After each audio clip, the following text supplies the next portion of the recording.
happen in Titusville, Pennsylvania. The story begins with the arrival of Colonel Edwin Drake to inspect a strange spring that bubbled oil. We were standing just feet away from the original production oil well, drilled by Colonel Edwin L. Drake. Basically, it was the very first time that man could get oil out of the ground in any kind of amount. This is Titusville's motto, welcome to the valley that changed the world. Our tagline is, the birthplace of the oil industry. If you look at the first census, there were maybe 200 people. Then the oil boom hit, and this place exploded. We had thousands of people pouring into the oil region, and they started punching holes in the ground everywhere, and I mean everywhere. Oil Creek is where oil was first found. That's why it's called Oil Creek. It was the lifeblood of the area. We used it for the transportation, we used it for business. We wouldn't exist if we hadn't had that creek. I know, it's creek. Well.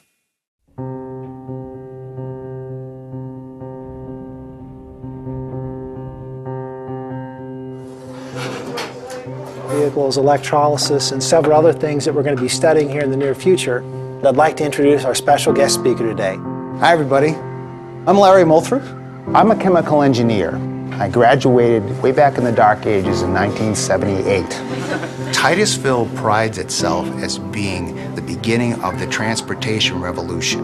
We're now on the cusp of a new revolution in transportation based on hydrogen.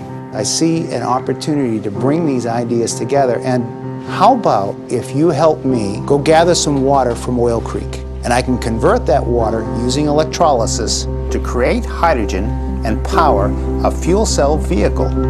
We can bring that vehicle back here, and together we can tell the story of how we're powering the next phase in transportation. Will you guys help me? Sure. Yeah? You into it? Yeah. All right.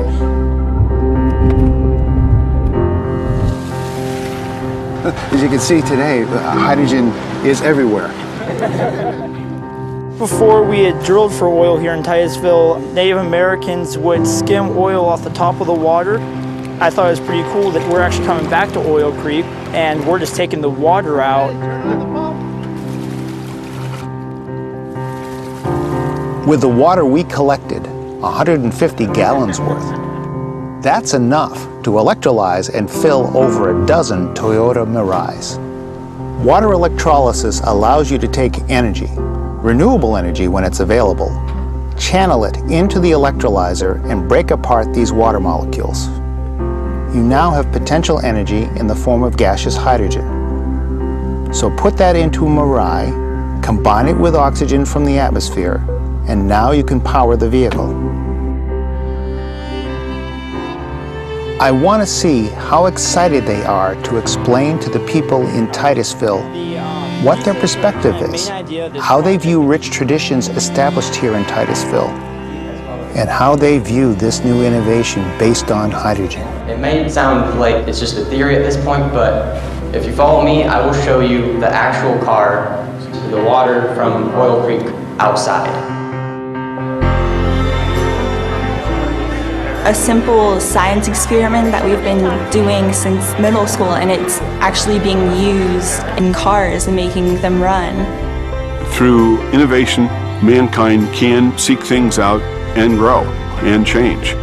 I never thought that my little town would be part of such a big thing, but now I'm actually driving the real car, and it feels awesome.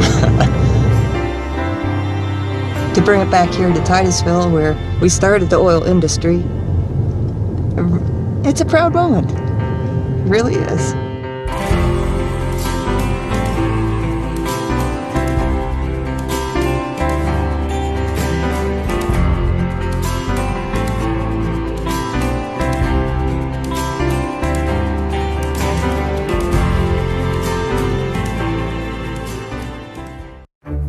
Hydrogen is the most abundant element in the universe. It's in almost everything, from water to trees to grass. That's what makes hydrogen such an exciting fuel. But the critics have been vocal. Some have even gone so far as to call bullshit. And they're right, but not in the way they think. I'm an engineer, and these are cows. And all of this manure has hydrogen in it. Let's see if we can use that hydrogen to get a car to really run on bullshit. Let's go.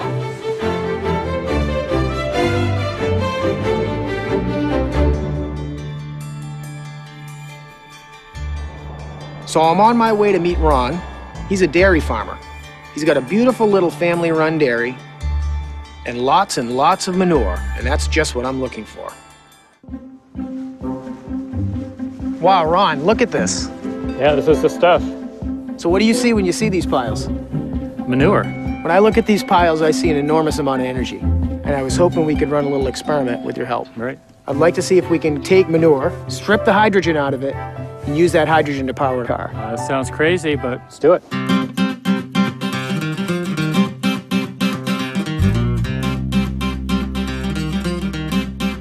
All right, Ron, thank you so much.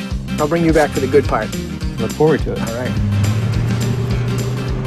So now that we have our truckload of manure, we're on our way to the digester, which is basically a big poo lagoon that breaks down our manure and releases some lovely smelling raw biogas. Then we're collecting some purified gas off the other end and taking it to a steam methane reformer. This is where the real magic happens. Using steam and heat, we can strip out the hydrogen, which should then be able to power our vehicle. A moment of truth.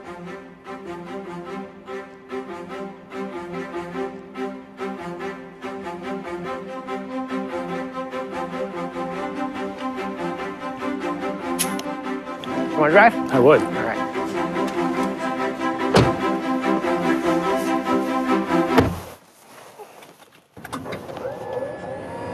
Well, it started.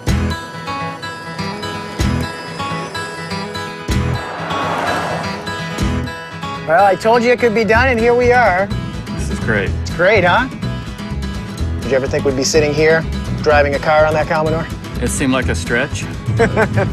No combustion engine in this car. The hydrogen and the oxygen from the air come together in that fuel cell, and it makes DC electricity. That's incredible. And it doesn't even smell. But there's many other ways to get the hydrogen. We just demonstrated one with this process.